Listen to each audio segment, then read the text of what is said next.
Halo, selamat malam pemirsa. Mahkamah Konstitusi atau MK sampai saat ini belum juga memutuskan gugatan terkait batas minimal usia Capres-Cawapres. Entah apa sebenarnya yang membuat MK lama sekali dalam mengambil keputusan, yang pasti gara-gara hal ini mengakibatkan munculnya isu yang liar.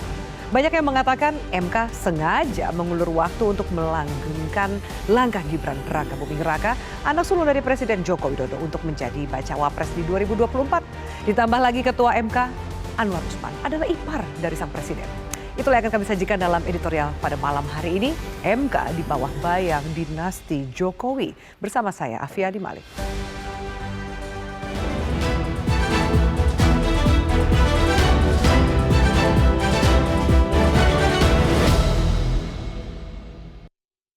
MK di bawah bayang dinasti Joko Widodo.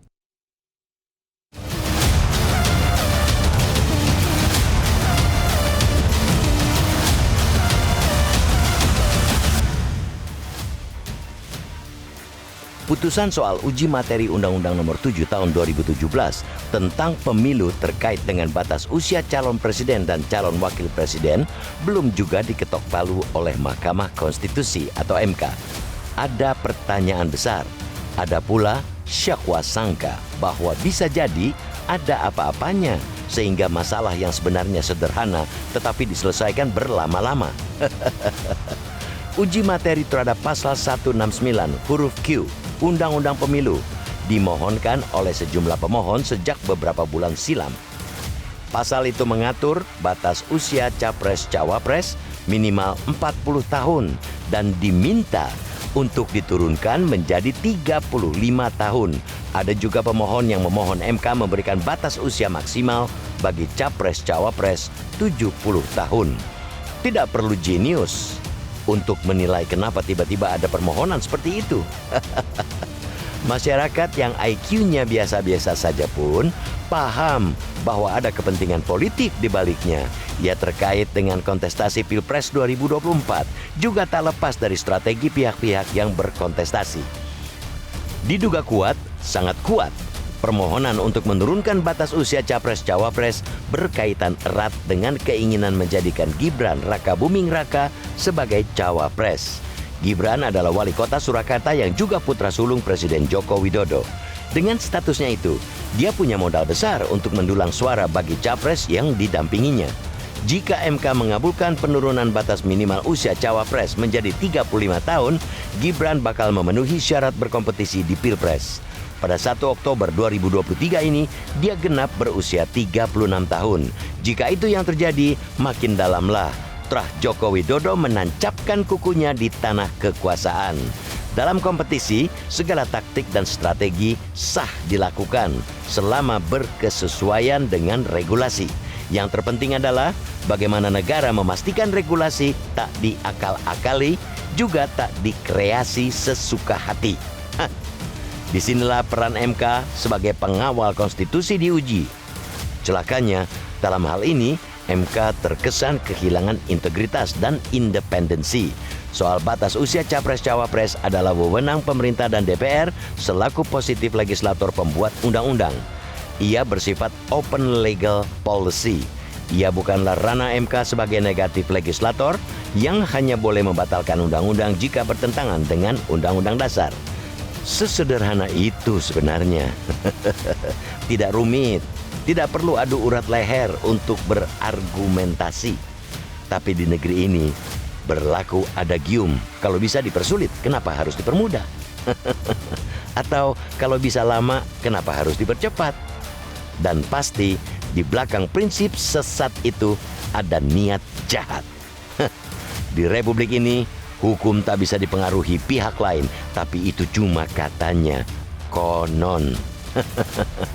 Di Republik ini hukum kebal dari intervensi kekuasaan, tapi itu hanya idealnya.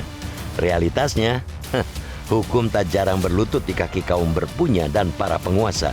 Semakin lama MK memutus permohonan uji materi batas usia Capres-Cawapres, semakin kuat tudingan bahwa mereka sedang larut dalam permainan politik. Semakin kuat pula dugaan publik bahwa mereka tersandera oleh bayang-bayang dari upaya membangun dinasti Joko Widodo yang belakangan kian gencar dipenetrasi.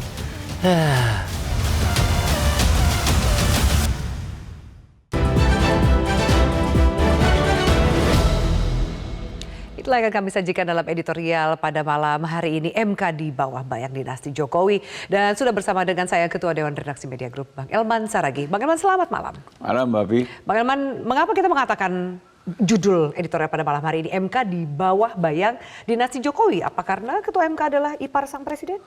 Pasti ada hubungannya lah.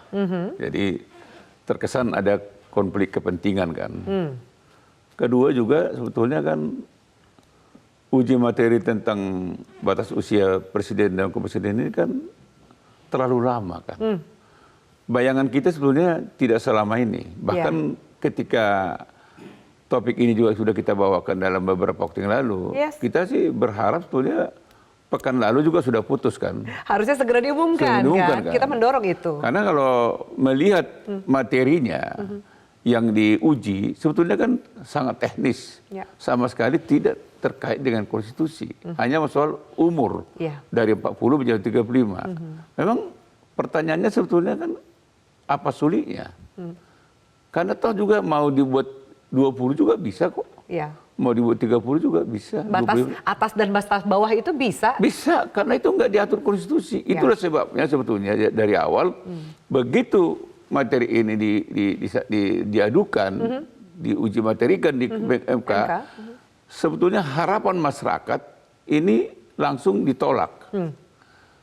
Diterima, tapi untuk dikembalikan kepada pembentuk apa? Pembentuk undang-undang, yaitu pemerintah dan DPR. Karena toh ketika kita dengarkan penjelasan dari pemerintah dan DPR, kedua-duanya mengatakan setuju dari 40 menjadi 35. Jadi harusnya kan sudah bisa proses ini berlanjut ke yang punya, yaitu si pembuat undang-undang kan, Bang Elman? Itulah sebabnya. Andai kata memang begitu, kenapa dari awal itu tidak direvisi di parlemen?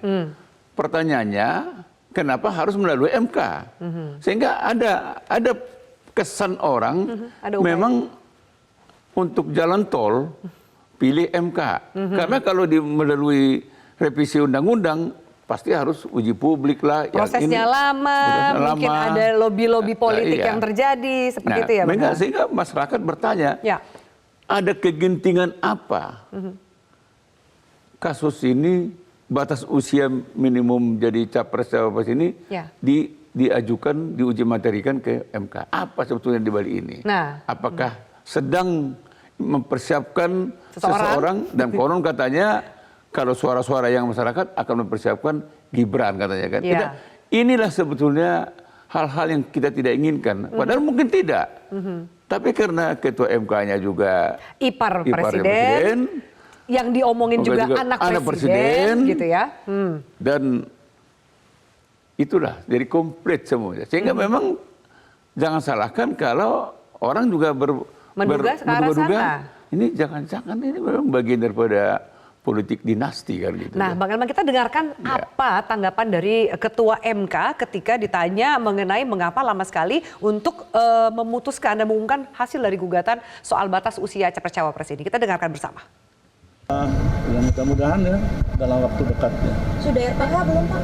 Sudah RPH belum Pak? Dari namanya RPH kan rahasia, jadi ya tunggu aja deh. Yang membuat lama apa sih Pak? Yang membuat prosesnya cukup lama? Ini kan perkaranya banyak kan. Ada yang sudah mencabut, ya ada yang masih berjalan ya. Pak Mulia, mungkin sebelum pendaftaran kira-kira sudah bisa diputus belum yang Mulia? Kan 19 sampai 25? Ya lihat saja deh, ikuti aja deh terus ya. Ikuti aja. Iya, baik, itu tadi statement dari Ketua MK Bang Elman yang mengatakan ya dalam waktu dekat, tapi bicara dalam waktu dekat itu sudah di waktu yang lama sebelumnya dan semua masyarakat masih menunggu. Jangan-jangan juga orang berspekulasi apakah karena belum diumumkannya dari MK ini soal batas usia capres-cawapres ini sehingga ada Ganjar Pranowo dan juga Prabowo Subianto yang belum memutuskan siapa yang menjadi cawapresnya. Nah, jangan lupa ya Pak Ketua MK, ini tahapan pemilunya untuk pendaftaran itu tanggal 19 Oktober loh. Tinggal beberapa hari lagi. Tapi kata Ketua MK masih lama, masih 19 Oktober. Apa yang lama? Itu kan udah di depan mata itu. Nah kalau kita simak dari pernyataan Ketua MK tadi itu, ada kesan sepertinya MK ini sedang menunggu rundingan-rundingan di luar persidangan ini. Katakanlah misalnya, apakah benar ada partai politik mau melamar Gibran misalnya kan? Dan apakah Presiden sebagai orang tua daripada Gibran ini setuju nggak kan gitu? Dan inilah sebetulnya kan perkiraan orang. Mungkin sedang ada perbincangan di luar. Tapi harusnya kan MK dan keputusan atas judicial review yang masuk itu tidak berkaitan dengan situasi politik, tidak terintervensi, termasuk juga berkaitan dengan tahapan-tahapan politik gitu. Kalau bicara jujurnya, MK itu hanya memutuskan secara konstitusional melanggar atau tidak. Di luar itu enggak. Itu bukan kewenangan dia. Jadi kewenangan dia ada apa? Apakah yang diadukan ini berhubungan dengan pelanggaran konstitusi atau tidak? Nah, sekarang ini kan menyangkut umur. Apakah umur batas usia capres-cawapres itu diatur nggak? Diatur nggak di konstitusi? Kan tidak. Oleh karena itu memang banyak ahli juga mengatakan itu bukan ranah MK, itu adalah ranah pembentuk undang-undang pemerintah dan DPR. Oke, baik. Bang Elman, kita lanjutkan sesaat lagi usai jeda pemirsa. Apakah benar rumor yang beredar bahwa keputusan ini hanya menjadi jalan tol untuk Gibran masuk dalam bursa cawapres karena usia yang tepat 36 tahun di bulan Oktober ini? Tetaplah bersama kami.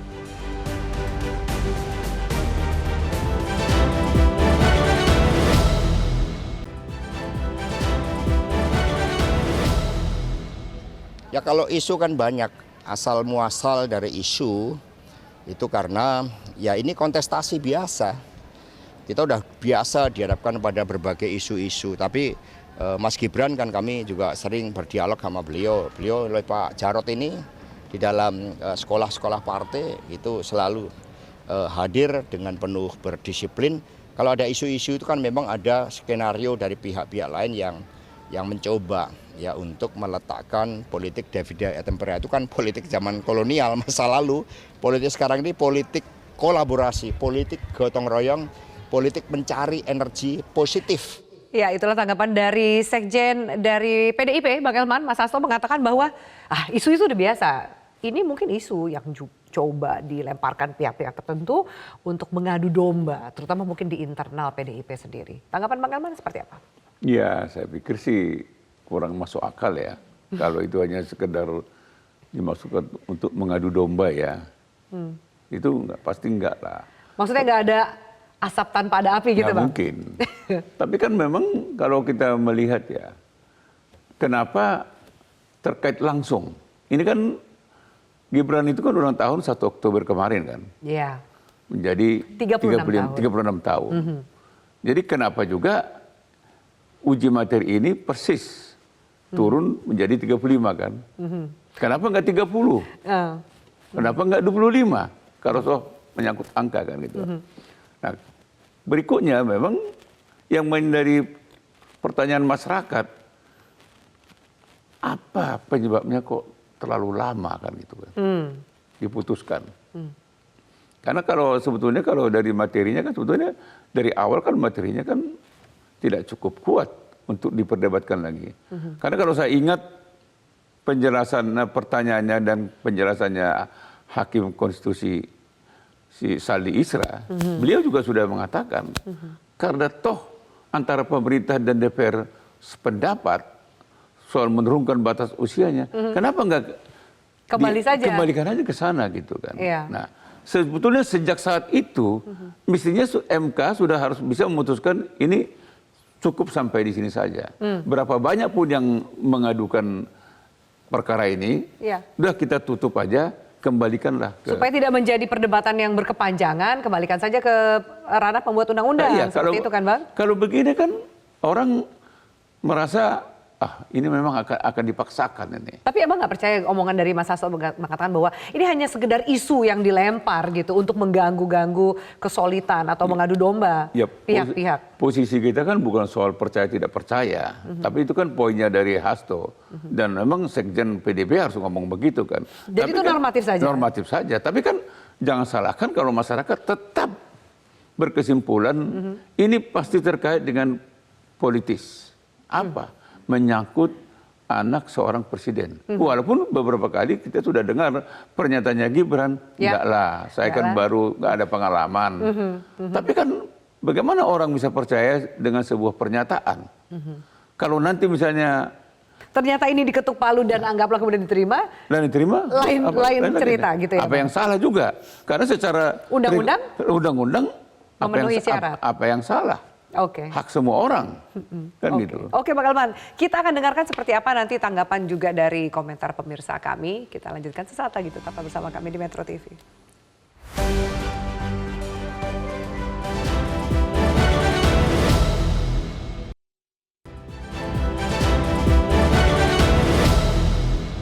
Ya, baik pemirsa, kami tampilkan inilah hasil polling yang kami lakukan di aplikasi X @Metro TV. Akankah MK mengabulkan penurunan batas minimal usia capres-cawapres?